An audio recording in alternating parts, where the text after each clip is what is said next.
Hello everyone, Nalo here, and Nintendo officially released slash I guess revealed, I don't know, I mean technically released the second Metroid Dread report, Metroid Dread report Volume 2, whatever you want to call it. And seeing as the last one I did pretty well, I thought I'd go over this one and just share some ideas and stuff I have on it because yeah, this seems interesting. And I would say that I haven't read this before, except I have because it's my second time recording this video because my microphone had just messed up. But enough rambling on, let's just dive into it. So welcome to the Metroid Dread report. The series will introduce the newest information. Yeah, okay, we know most of this. Emmys were originally dispatched by the Galactic Federation. We know that, but it's just good to reiterate. For research purposes, which is pretty scary that this is what they consider a research robot. That's a pretty scary looking research robot. I don't really see why they need to look like that, but whatever. These large, highly agile, and extremely deadly robots, which again, don't know why they need to be deadly if they're for research, are now in relentless pursuit of Samus, as we know from the gameplay. Read on to learn more about these breathtaking machines and a few of the changes they bring to the world of Metroid. So, E.M.M.I, short for Extraplanetary Multiform Mobile Identifier, or E.M.M.I, is a highly agile research robot equipped with the ability to extract DNA. So I find that interesting. It could be that they're going to extract DNA from the X parasites that are supposedly on the planet. It could be perhaps that X parasites are like mimicking other creatures, so they're extracting the DNA from them to tell if they're infected by the X or not, if that makes sense. Like, obviously X can mimic everything, like any organic life form, so I guess it wouldn't be easy to tell if something is an X parasite infected or not. So maybe that's the point of these E.M.M.Is, or they're just there to, I don't know, research just stuff in general, I guess. But seeing as we've been told that X parasites are apparently still alive, I would put my bets on that. So they went to this planet to research the X parasite life form mimicking capabilities, but somehow the E.M.M.I on ZDR went dark. On her subsequent mission to investigate what's happening to ZDR, Samus encounters the E.M.M.Is, which is, you know, bad, only to find their behaviors and intent seemingly corrupted. See, that's kind of interesting, the way they say seemingly corrupted, because that makes me think that maybe they're not actually corrupted and they've just been programmed to do that, but I'm not sure if that's the case. So the E.M.M.I robots belong to the Galactic Federation, so they are not ordinarily an enemy of Samus. However, the E.M.M.I that appears before Samus identifiers as targets, so I guess E.M.M.I is plural. Yeah, the E.M.M.I are robots. E.M.M.I is plural, not E.M.M.Is. That appear before Samus identify her as a target and relentlessly chase after her. The way they word that too, identify her as a target, makes me think that maybe they're identifying her as a target because she absorbed an X parasite at the end of Metroid Fusion. Perhaps that could be why they just see X DNA and they're like, all right, yikes, it's time to, you know, destroy you. Or maybe it's they've Metroid DNA and there's something else there that you know, something else to do with that. But I don't know. Just the way they word that makes me think that. And relentlessly chase after her. Our belief is that the E.M.M.I's lack of emotion and overwhelming power will combine to create a threat so great that they strike terror in the hearts of players, which is pretty bad.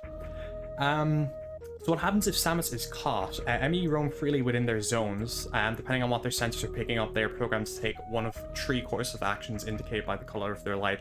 And before I get into this, I just want to say a couple of people said this, I think on my other video too, but I think this would be a really good idea.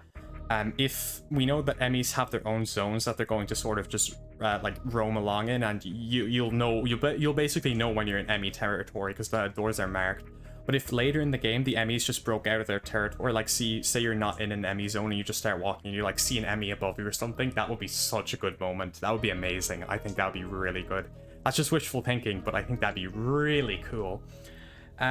So they have 3 course of actions indicated by the color of their light. So this blue one here is when they're just roaming the area. They haven't detected anything. They're just roaming around. So obviously you can see it's really low quality. I don't know why, but you get the general gist. They haven't detected Samus. They're just roaming around the area and they haven't detected anything. So that's just their default mode, I'd say. And then this mode here is their search mode, where basically, as it is in any stealth game, if you make noise, they will come and investigate something. So if they hear, I assume hear Samus running, or maybe it's just a gunshot, or I'm going to assume it's running because they follow Samus, so I assume footsteps and stuff. So that's their basically their searchlight. Again, this is kind of basic stuff for any, like, I guess if you played Metal Gear, like you have obviously enemies when they don't know, when they have no idea where you are, when they hear a suspicious sound, and when they actually see you and are actively hunting you down, which is which this red mode or red light is here. That's terrifying. They crawl up walls and, you know, are on all fours, just kind of like chasing you. I guess they're not going too fast, but again, that's only one Emmy. So I'm not sure what the other Emmys are going to have, but it does say a bit down here that they have unique abilities. We're gonna have to have a look at that in a minute. But yeah, when Samus is caught by the Emmy, it's almost certainly the end for her, which almost certainly, definitely, but there is technically a way to counter them. As it says here, you may still have a chance to escape, however slim it may be. Strike with a well-timed melee counter the instant the Emmy opens itself up to attack. So, you know, it's a possibility to escape, but it's not a situation you want to get yourself into in the first place. It's more like a last resort type thing. Yeah, so you may want to avoid the situation at all costs, which is what I assume. I don't think anyone's going to... Well, to be fair, people are going to purposely run into the Emmys to see the cool animation, which I don't blame them. This looks badass, but you know, when you're actually playing the game, I don't think anyone's intent is to run into the Emmys and die. However, there's always a nearby checkpoint to restart from, which should be helpful if something goes sideways and Samus is captured. So here they talk about the zone doors and being confined to areas they can roam in with their designated Emmy zone doors. And these are separated from the rest of the world. And only Samus can freely move through them, which is really interesting because the way that's worded makes me think that there's going to be no enemies here besides the Emmys, and in every video where you can see the Emmys, there's not been a single other enemy in those areas. So I wonder how these areas are going to work. Is there going to be no enemies at all besides the Emmy? Like the way that's worded, and from footage I've seen, I don't think I've seen a piece of footage where there has been enemies that has been an Emmy zone. So to get them back open, you must shake the Emmy off your trail. These are the doors. They actually, if Emmys are chasing Samus, you won't be able to leave the Emmy area. So you can't just run out of the area and hope, oh, the Emmy won't follow you because it's out of the area. You actually have to hide from them and then get out when they can't see you, which is really good. I think that's a really good feature because, like, again, if Emmys were chasing you, you could just run to the door and walk out of their area. I don't think that would, you know, it would kind of take something away from it, I feel. So the zones where you must contend with the Emmy threat are limited, as it says here. It's otherwise too stressful to have this kind of sustained tension. That, I don't know, that seems kind of like a bit of a tease to me. Like, it's otherwise too stressful to have this kind of sustained tension. I don't know. I just, it's probably just wishful thinking, but still. So when the Emmy visually identifies Samus, this is just the same clip we saw earlier of the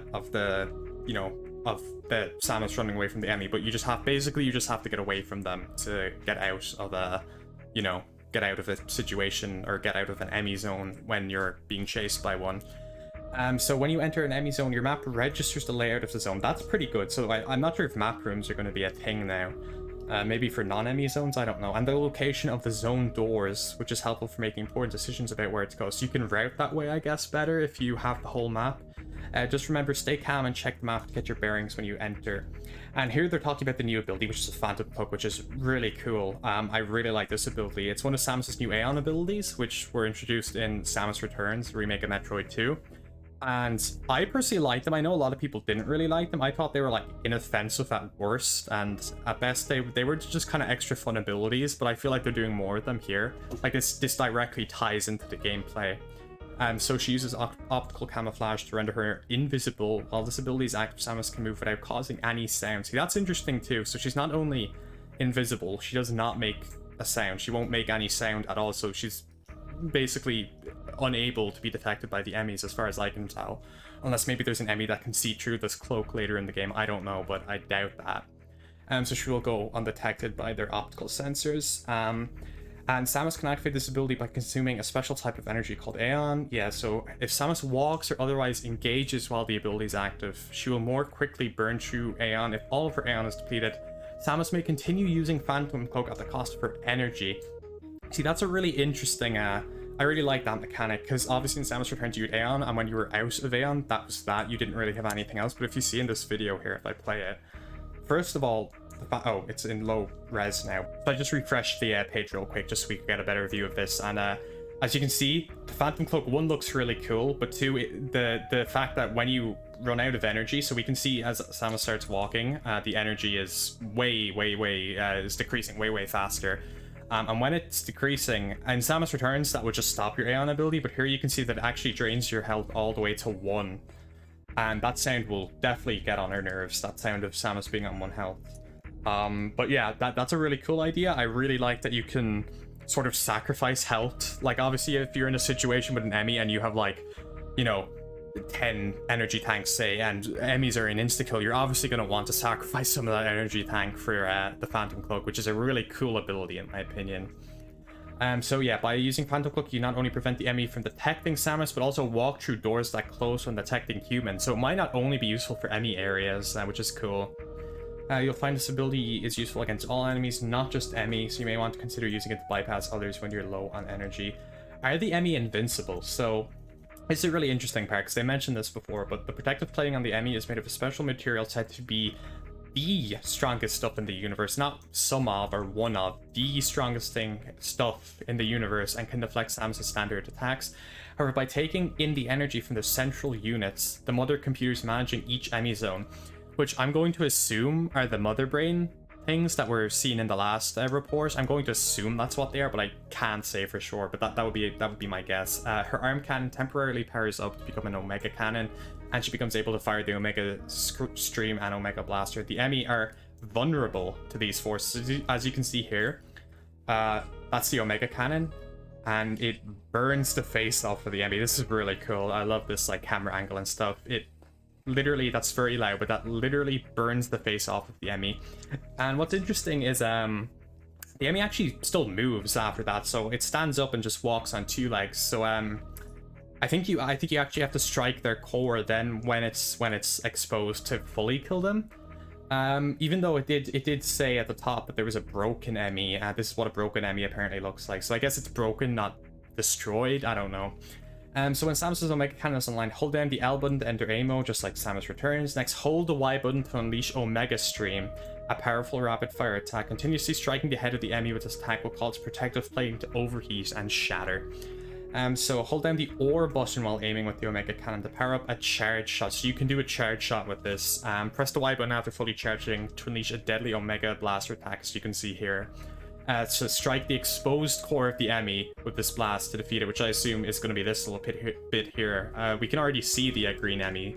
This is a different Emmy, but yeah, you're going to want to strike that bit, the core, to officially kill the Emmy, I guess. And once that's done, Samus's arm cannon will just return to normal.